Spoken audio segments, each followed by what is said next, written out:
pangeran. Allahumma sholli ala Muhammad ya Rabbi sholli alaihi wa sallim. Allahumma sholli ala Muhammad ya Rabbi sholli alaihi wa sallim. Allahumma sholli ala Muhammad ya Rabbi ballighul wasilah.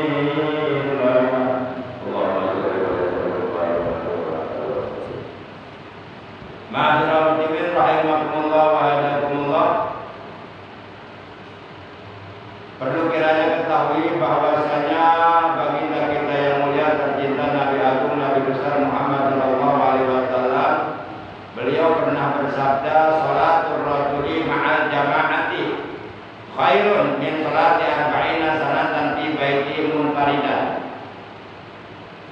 Sholatul rajuli, sholatnya seseorang, yakni sholatnya seorang muslim atau seorang muslimah, ma'al jama'ati, dengan berjamaah, baik sholat subuhnya, sholat zuhurnya, asarnya, maghribnya, isaknya, dilakukannya dengan berjamaah, khairun, itu jauh lebih baik nilainya, min sholati arba'ina sanatan, daripada melaksanakan sholat selama 40 tahun fi baitihi, di rumahnya, munfaridan, dengan sendirian. Berbeda kalau di rumahnya masih tetap berjamaah, ini sendirian. Jadi kata Rasulullah dalam hadis ini, sholatul rajuli ma'al jama'ati khairun min sholati arba'ina sanatan fi baitihi munfaridan. Sholatnya seseorang dengan berjamaah itu nilainya jauh lebih baik daripada sholatnya seseorang di rumahnya selama 40 tahun dengan sendirian. Jadi kalau kita sholat berjamaah, ya, itu lebih baik daripada seseorang melakukan sholat selama 40 tahun di rumahnya dengan sendirian. Para jamaah yang dimuliakan oleh Allah Subhanahu wa taala, waruya, dan telah diriwayatkan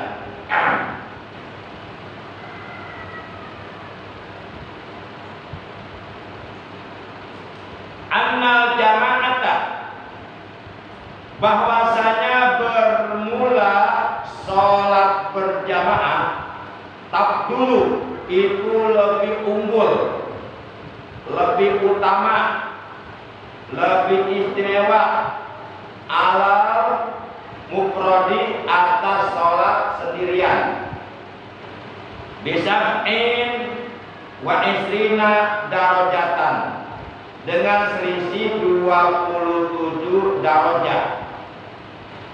Jadi kalau kita melaksanakan sholat fardu 5 waktu dengan berjamaah, itu nilainya 27 darajat. Tapi kalau umpama kita melaksanakan sholat fardu 5 waktu dengan sendirian, itu nilainya 1. Jadi selisihnya aja 26 darajat. Jarak antara 1 darajat menuju darajat lainnya yang dari 27 darajat itu jarak perjalanan 500 tahun baru sampai. Jadi jauh banget bedanya. Itu kalau sholat berjamaahnya posisi kita berada di kampung kita.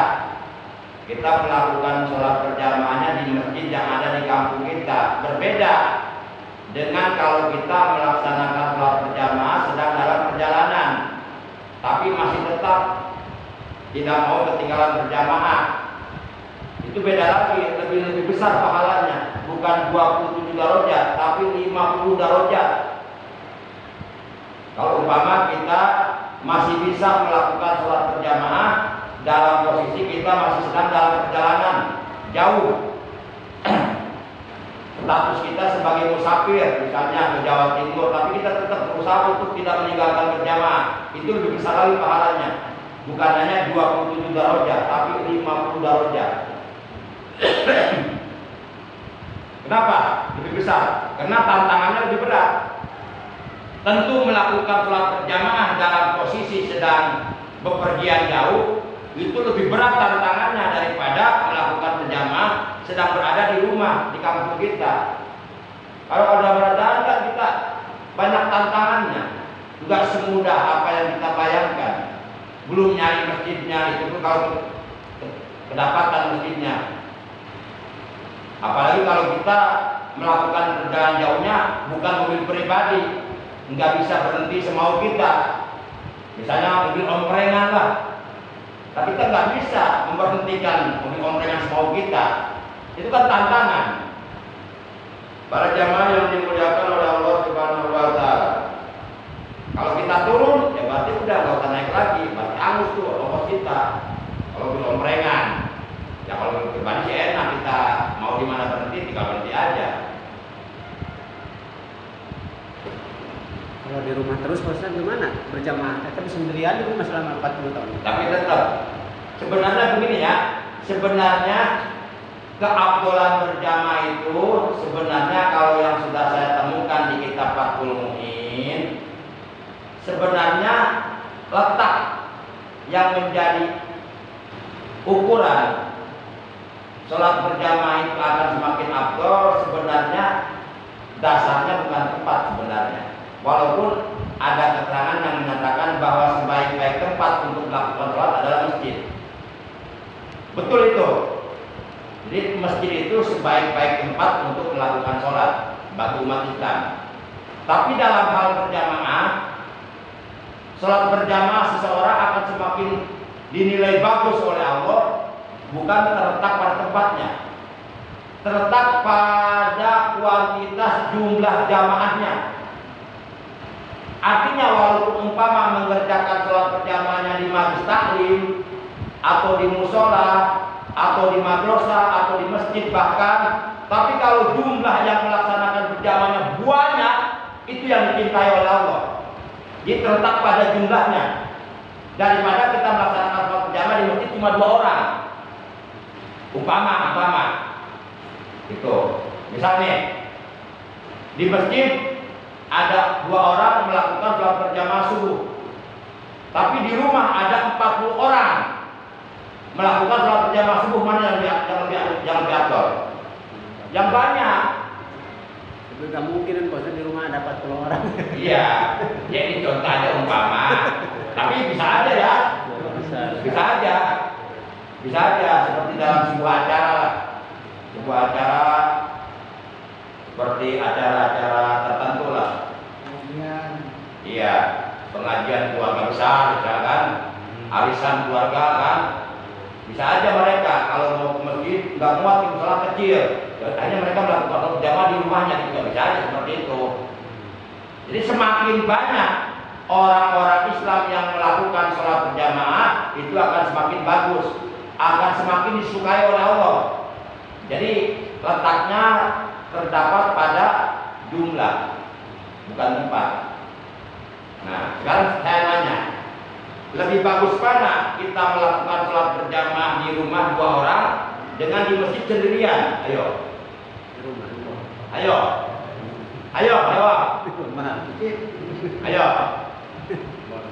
Di masjid kita sendirian kita berjamaah. Di rumah kita berjamaah. Mana yang bagus Pak? Yang berjamaah di rumah. Lah di masjid aja kalau nggak berjamaah, apalagi di rumah loh. Di masjid aja nggak berjamaah, apalagi di rumah sama sekali nggak berjamaah. Para jamaah yang dimuliakan oleh Allah Subhanahu wa taala. Wa fil khabari, dan itu tetap diterangkan di dalam sebuah hadis anin Nabi alaihi salatu wassalam. Bersumber hadis ini dari Nabi Agung, Nabi besar Muhammad sallallahu alaihi wasallam, annahu, bahwasanya bermula Nabi Muhammad sallallahu alaihi wasallam qala, yaitu beliau telah bersabda. Kata beliau, ija kana yaumul kiamati yahsurullahu qauman wujuhum kal kawakibi fataqulu lahumul malaikatu ma a'malukum fayaquluna kunna idza sami'na al-adana qumna ila ta'arati wal wudu'i wala nastaqilu bi ghairihi wa qauman wujuhum kal qamari fayuqalu lahum ma a'malukum fayaquluna kunna natawaddu qabla al-adhan wa qauman wujuhum kasyamsi fayaquluna ba'da su'ali kunna nasma'u nida'a fil masjid. Telah bersabda Rasulullah sallallahu alaihi wasallam, ija kana, apabila telah tiba, apabila telah datang, apabila telah terjadi apa yaumul kiamati, hari kiamat, yahsuru, maka akan mengumpulkan sapa Allahu Allah qauman, akan suatu kaum, wujuh, bermula wajah-wajah kaum itu kal kawakib, bagaikan bintang-bintang di langit. Fatakulu, maka lalu bertanya lahum, kepada kaum tersebut yang wajahnya bercahaya laksana cahaya bintang-bintang di langit, sopo al malaikatu, malaikat bertanya kepada mereka, ma'akmalukum, apa amal-amal kamu sehingga pada hari ini, hari kiamat, kamu dikumpulkan oleh Allah dalam keadaan wajahmu bercahaya laksana cahaya bintang-bintang di langit. Fayaquluna, maka lalu kaum tersebut mereka berkata, kunna, dulu kami ketika kami hidup di alam dunia, ija apabila sami'na, kami mendengar al-adana, akan suara azan dikumandangkan di masjid-masjid, kunna, kami langsung berdiri ila toharoti, untuk bertoharoh, untuk bersuci, wal wudu'i, dan untuk berwudu, wala nastagilu, dan kami tidak sibuk bi ghairihi, selain dengan toharoh dan wudu, kami tidak melakukan kesibukan apapun, melainkan sibuk untuk siap-siap melaksanakan sholat. Nah, orang-orang yang seperti ini kelak di hari kiamat oleh Allah akan dibangkitkan dari kuburannya dan kemudian dihalau, digiring kepada mahsyar, dikumpulkan di padang mahsyar dalam keadaan wujuhuhum kal kawakib, wajah-wajahnya bercahaya laksana cahaya bintang-bintang di langit yang menjadi penerang di malam hari. Nah, ini fadilah, keutamaan, keistimewaan, keuntungan bagi siapapun orang Islam, baik laki maupun wanita, yang suka membiasakan manakala mendengar suara azan langsung meninggalkan kesibukan yang bersifat dunia, bermacul langsung dialungkan paculna, ya, berdagang langsung ditinggalkan dagangan anak, ya, pokoknya dia langsung begitu mendengar suara azan dikumandangkan langsung dia stop, dia tinggalkan segala aktivitas yang bersifat dunia, segala pekerjaan dunianya dia tunda, dia pending, dia tinggalkan dulu, dia bergegas ke air untuk bertoharoh, untuk bersuci, untuk berwudu, untuk siap-siap melaksanakan sholat. Nah, apabila amalan seperti ini kita amalkan secara kontinu, secara istimror, secara istiqomah, maka amalan ini dapat menyebabkan kelak di hari kiamat kita oleh Allah akan dibangkitkan dan dikumpulkan di padang mahsyar dalam keadaan wajah kita bercahaya laksana cahaya bintang-bintang di langit. Dan siapapun, perlu diketahui, siapapun yang ketika hari kiamat wajahnya bercahaya, itu adalah orang-orang yang akan diselamatkan oleh Allah. Jadi dapat diketahui dari wajah nanti. Kalau ada sekelompok manusia wajahnya bercahaya seperti cahaya bintang, atau seperti cahaya bulan, atau seperti cahaya matahari, itulah kelompok orang-orang yang akan diselamatkan oleh Allah. Itulah kelompok-kelompok ahli surga. Kemudian kita lihat ada orang wajahnya hitam legam, hitam muram, hitam banget, tidak bercahaya sama sekali. Itu wajah-wajah orang-orang yang akan celaka itu. Para jamaah yang dimuliakan oleh Allah Subhanahu wa taala, sebab di hari kiamat nanti wajah manusia terbagi dua secara global. Jadi yauma tabyadu wujuh wa taswadu wujuh. Yauma pada hari kiamat, pada hari itu tabyadu wujuh, ada wajah-wajah yang putih bersih-berseri, bersinar bercahaya. Itu wajah-wajah ahli surga itu. Wa taswadu wujuh, dan ada wajah-wajah yang hitam legam. Itu wajah-wajahnya ahli neraka. Makanya ketika kita di hari kiamat oleh Allah, wajah kita dikasih cahaya, baik seperti cahaya bintang, cahaya bulan, atau cahaya matahari, itu kita harus bersyukur. Tandanya itu kita akan diselamatkan oleh Allah, akan dijadikan ahli surga. Nah, itu kelompok pertama. Jadi apabila kita ingin di hari kiamat dibangkitkan oleh Allah dari kuburan kita dan dikumpulkan di padang mahsyar dalam keadaan wajah kita bercahaya kal kawakib, laksana cahaya bintang-bintang langit, maka kita harus membiasakan manakala mendengar azan langsung stop, tinggalkan kesibukan dunia, langsung kita bergegas ke air, bertaharah, berwudu, siap untuk melaksanakan perintah Allah, untuk siap untuk menghadap Allah, siap untuk bersujud di hadapan Allah yang Maha Agung, yang Maha Besar. Kemudian wa qauman wujuhum kal qamari, dan nanti ada juga suatu kaum bermula wajah-wajah mereka kal qamari, itu wajahnya bercahaya laksana cahaya bulan. Ini lebih hebat lagi. Tentu cahaya bulan lebih terang benderang daripada cahaya bintang. Ini berarti kaum yang ini lebih hebat lagi. Jadi wajahnya itu keluar cahaya seperti cahaya bulan menerangi alam jagat raya. Sebab di hari kiamat itu tidak ada penerang lampu listrik. Jadi penerangannya dari wajah-wajah orang beriman itu gelap gulita. Keadaan di hari kiamat gelapnya itu jauh lebih gelap daripada di alam kubur. Enggak percaya, silahkan nanti kita buktikan bareng-bareng.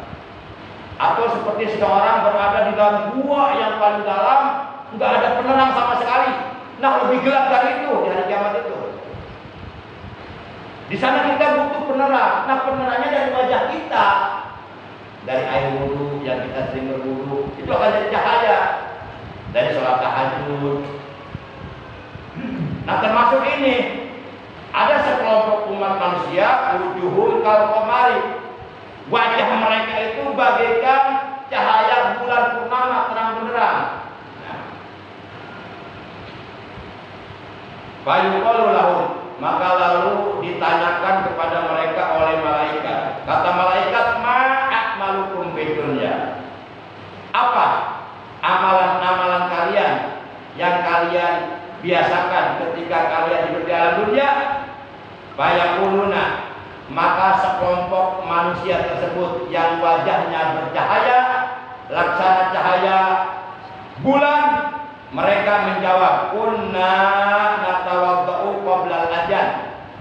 Kunna adalah sesungguhnya kami dulu ketika hidup di alam dunia natawaddu qabla adzan, kami suka membiasakan berwudu sebelum adzan dikumandangkan. Adzan belum dikumandangkan, dia sudah siap melakukan sholat, sudah dalam keadaan punya wudu. Ini lebih hebat lagi dari pertama. Kelompok yang pertama mah berwudu setelah mendengar adzan. Nah ini mah berwudu sebelum adzan dikumandangkan, lebih hebat lagi. Makanya lebih terang lagi cahayanya. Bagikan cahaya bulan. Nah ini dibiasakan kita. Kira-kira 30 menit menjelang masuknya waktu sholat, kira-kira 30 menit menjelang adzan dikumandangkan, kita sudah berwudu, sudah mandi, sudah bersih, sudah bertoharoh, bersuci, sudah berwudu, sudah berpakaian untuk sholat, bahkan sudah berada di dalam masjid menunggu datang. Nah luar biasa ini. Seperti ini luar biasa ini. Ini kalau diamalkan, dibiasakan, ini nanti kita akan dibangkitkan oleh Allah Subhanahu wa taala di hari kiamat dalam keadaan wajah kita bercahaya laksana cahaya bulan purnama. Apalagi kalau kita sudah enggak dinas lagi, ngapain lagi? Ayo kita perbanyak amal soleh untuk bekal di akhir. Udah pensiun ngapain lagi? Kecuali untuk memperbanyak amal soleh, mengisi sisa-sisa umur kita dengan melakukan berbagai macam amal soleh, amal ibadah, ditingkatkan ibadahnya supaya nanti di alam akhirat enggak menyesal. Tuhsinu bima baqiya, perbanyaklah amal kebaikan, perbanyaklah amal soleh, perbanyaklah ibadah di sisa usiamu yang kita nggak tahu sisa usia kita apa, tinggal 1 menit lagi, 1 jam lagi, 1 hari lagi, nggak tahu, itu rahasia Allah. Yang jelas apabila datang ajal kita mati. Berapa banyak orang nggak sakit tiba-tiba mati. Nah kita takutnya begitu, tahu-tahu mati aja kita. Nah sementara kita belum siap bekalnya. Memang kita tahu bahwa kita akan bertahan hidup sebulan lagi, tahun lagi, kita tahu. Itu rahasia Allah. Para jamaah yang dimuliakan oleh Allah. Jadi kesimpulan yang kedua, apabila kita membiasakan untuk selalu berwudu sebelum adzan dikumandangkan, artinya benar-benar siap mau sholat, maka kelak amalan yang seperti ini apabila kita amalkan, kita biasakan selama kita hidup di dunia, akan menyebabkan kelak di hari kiamat manakala kita dibangkitkan dari kuburan kita, akan dibangkitkan oleh Allah dalam keadaan wajah kita, kalau kemarin wajah kita bercahaya terang benderang laksana cahaya bulan. Kemudian yang terakhir, wa qauman wujuhum kasyamsi, dan ada suatu kaum bermula wajah-wajah mereka itu bersinar, bukan bercahaya lagi. Ada bercahaya, ada bersinar. Tentu bersinar lebih terang daripada cahaya. Bersinar sudah berarti tentu bercahaya. Bercahaya belum tentu bersinar. Jadi ada lagi suatu kaum wajahnya bersinar terang benderang, laksana sinar matahari yang menerangi seluruh alam jagat raya. Kemudian mereka ditanya oleh malaikat, ma'amalukum fid dunya, apa amalan-amalan yang kalian lakukan, yang kalian biasakan, yang kalian kerjakan selama kalian hidup di alam dunia, sehingga pada hari ini kalian dibangkitkan oleh Allah di hari kiamat dari kuburan kalian, dan kalian dikumpulkan oleh Allah di padang mahsyar dalam keadaan wajah kalian bersinar terang benderang laksana sinar matahari. Fayaquluna, maka lalu mereka pun menjawab.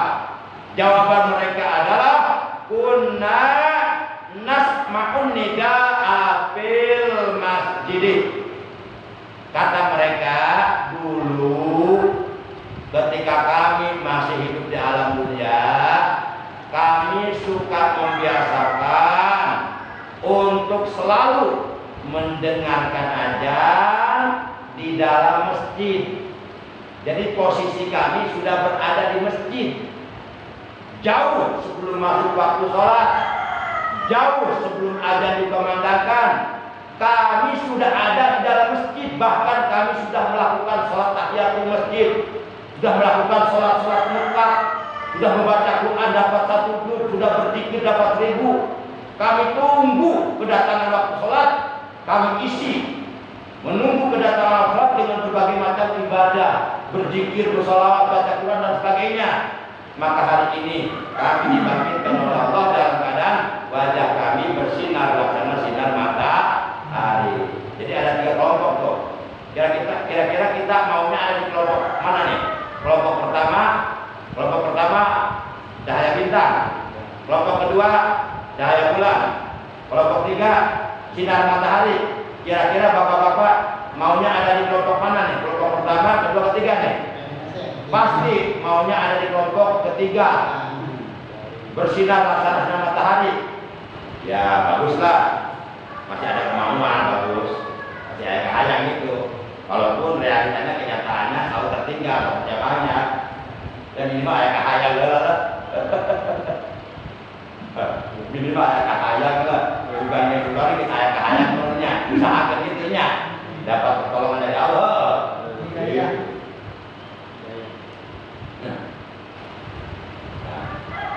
Nah, kalau kita ingin mau ada di kelompok yang ketiga, yaitu dibangkitkan dari kuburan kita dan dikumpulkan di padang mahsyar, wajah kita bersinar laksana sinar matahari, maka usahakan setiap waktu sholat dari 5 waktu sholat fardu, usahakan posisi kita sudah berada di dalam masjid dalam keadaan sudah punya wudu jauh sebelum azan dikumandangkan. Jadi kita nunggu waktu sholatnya di masjid ini keluarga. Ini terutama bagi orang-orang yang sudah tidak punya kesibukan dunia lah. Ngapain lagi udah perbanyak ibadah supaya nanti daerah kita beruntung menjadi orang-orang beruntung. Ya. Jangan usia udah 70 tahun masih sibuk urusin dunia, masih sibuk dengan aww. Waduh, kawin deh. Padahal majikan itu sopan nih kawin malu.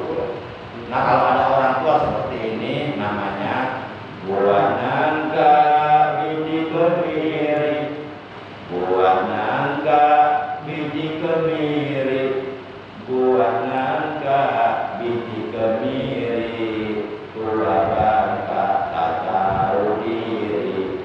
Buah nangka biji kemiri, tua bangka tak tahu diri. Ya sadarlah kita udah tua, entah besok entah lusa kita akan mati. Sadar berbanyak ibadah, jangan masih dunia aja kejar-kejar, gak dapat. Dari dulu kita ngejar dunia, sejak baru saja belum dapat. Apa yang kita dapat? Sebenarnya hidup ini singkat, cuma 3 hari. Hari ini, hari kemarin, hari ini, hari akan datang juga. Itu. Hari kemarin, hari ini, hari akan datang. Itu cuma 3 hari. Hari kemarin, hari ini, hari akan datang. Hari kemarin sudah terlewatkan, tidak akan terulang lagi. Hari ini yang kita jalani dengan berbagai macam kebaikan. Hari esok, sudah jadi kita mati besok. Udah cuma 3 hari itu, sudah lama. Hari kemarin, hari ini, hari esok. Baik para jamaah, oleh karena sudah habis waktunya, mari